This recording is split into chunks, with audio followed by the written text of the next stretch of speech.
윤석열 대통령이 오늘 열린 민생토론회에서 반도체 산업 활성화가 곧 민생을 살리는 길이라고 강조했습니다. 반도체 산업으로 20년간 300만 개의 일자리가 생길 거라며 투자와 지원을 늘리겠다고 약속했고 원자력 발전도 계속 확대하겠다고 밝혔습니다. 김현지 기자가 보도합니다.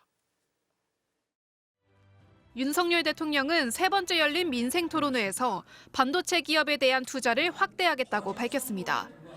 올해 만료되는 반도체 투자세액 공제도 연장하겠다고 말했습니다. 윤 대통령은 반도체 산업을 활성화시키는 것이 곧 민생을 살리는 길이라고 강조했습니다.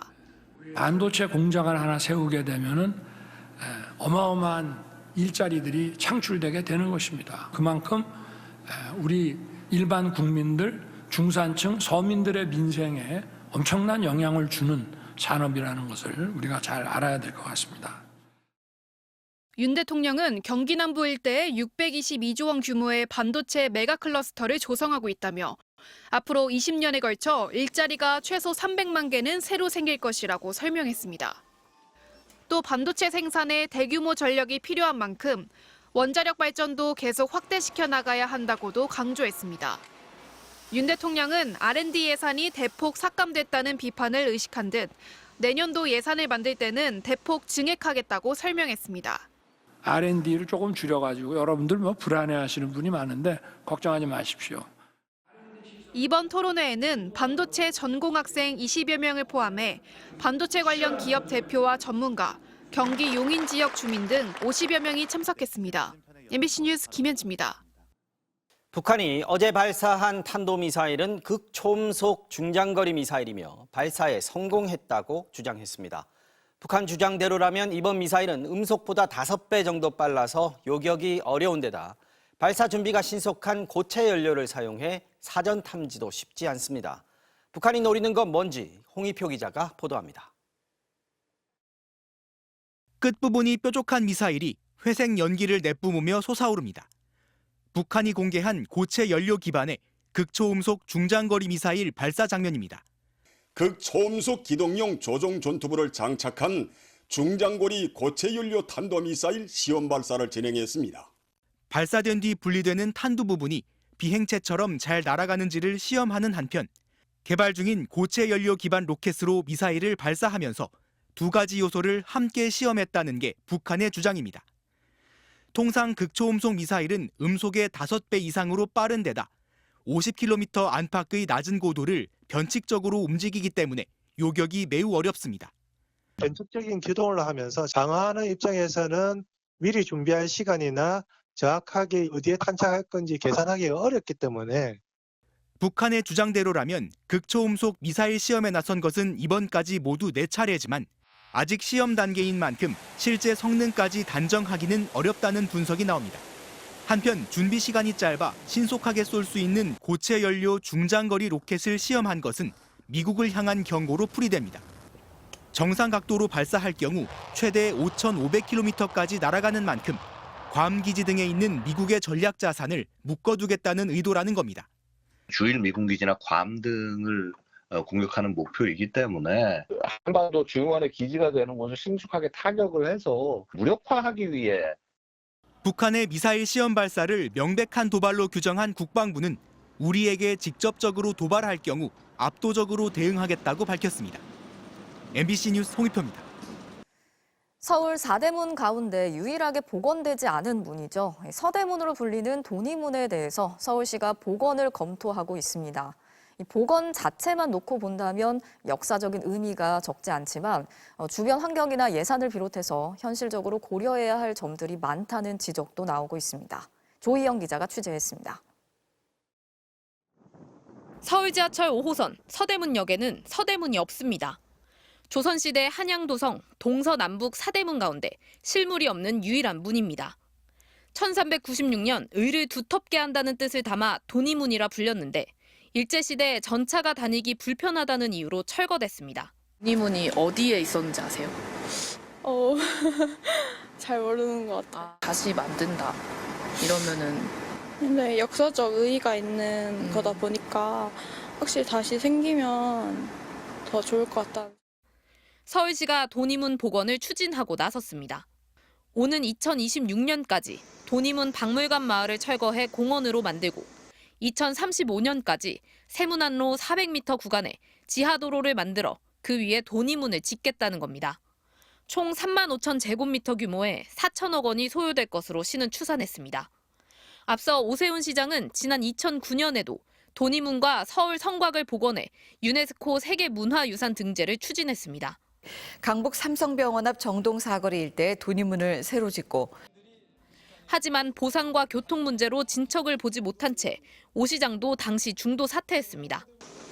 이번에도 상황은 녹록지 않습니다. 항상 막히고 항상 자동차들이 그 성질을 못 이겨서 빵빵대거든요. 특히나 저기 강북 삼성병원에 들어가려는 사람이랑 나오려고 하는 사람 거기가 지금. 게다가 4천억 원 예산안에는 공원화와 복원 비용만 포함됐을 뿐 지하 도로에 대한 비용은 빠져 있습니다.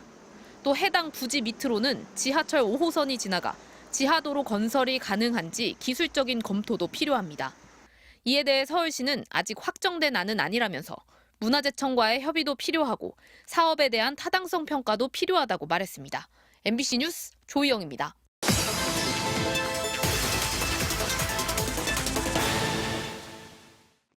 바로간다 사회팀 송서영 기자입니다. 최근 일부 배달 플랫폼 기업에서 음식뿐만 아니라 각종 생활용품까지도 배달해주는 서비스를 실시하고 있는데요. 그런데 휴지나 세제 등 크고 무거운 물건까지도 이륜차로 실어 나르다 보니 사고 위험이 크다고 합니다. 대체 어떤 상황인 건지 배달 현장으로 바로 가보겠습니다. 골목 사이를 누비는 오토바이. 뒤에 실은 배달 물품이 넘쳐나와 위태로워 보입니다. 양손 가득 짐을 받아든 배달 노동자. 음식치곤 크다 싶었는데 봉지 안에는 생필품이 가득합니다. 짐칸에 우겨 넣어 보는데 어림없습니다. 부피가 커가지고 여기 고무를 안 걸면은 이게 빠져나오거든요. 그래서 여기 걸고 이제 밑에다 걸면은 이제 보호막 역할을 해줘가지고 물건이 안 빠져나옵니다. 짐칸이 부족하면 발 앞에 올려놓기도 합니다. 부피도 너무 크다 보면은 요 앞에다가 발로 받쳐서 가요. 좀 위험한데 저희도 어쩔 수 없어요.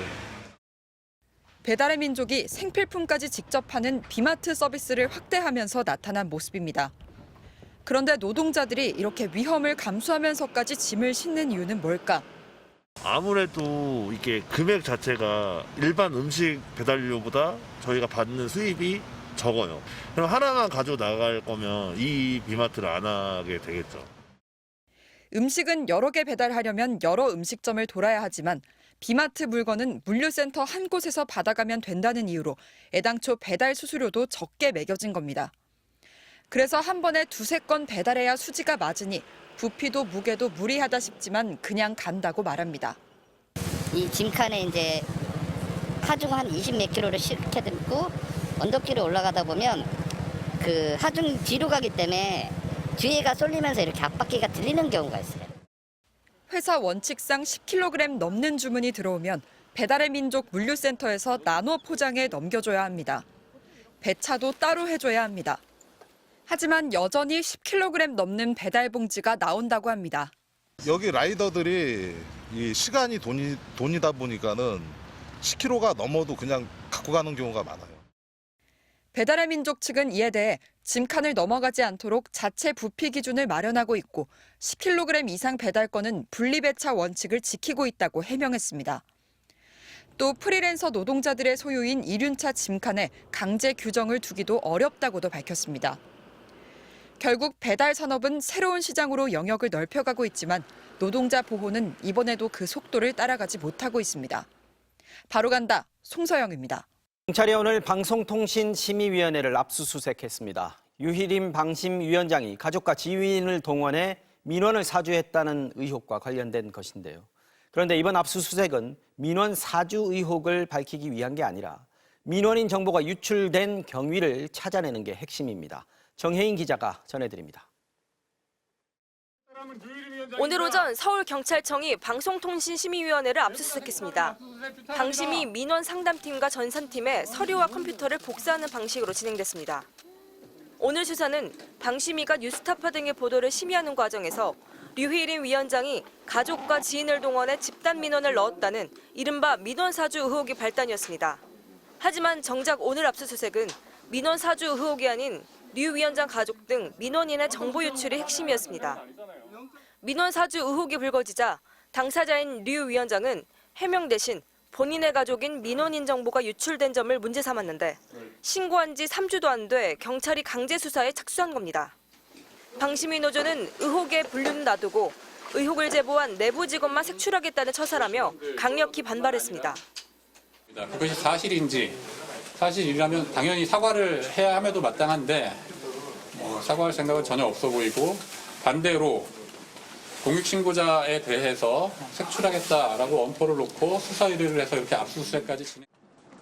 방심위 여권위원들은 위원장의 해명을 요구하는 과정에서 거친 발언이 나온 것 등을 이유로 야권 위원들에 대한 해촉 건의안을 의결한 상태입니다.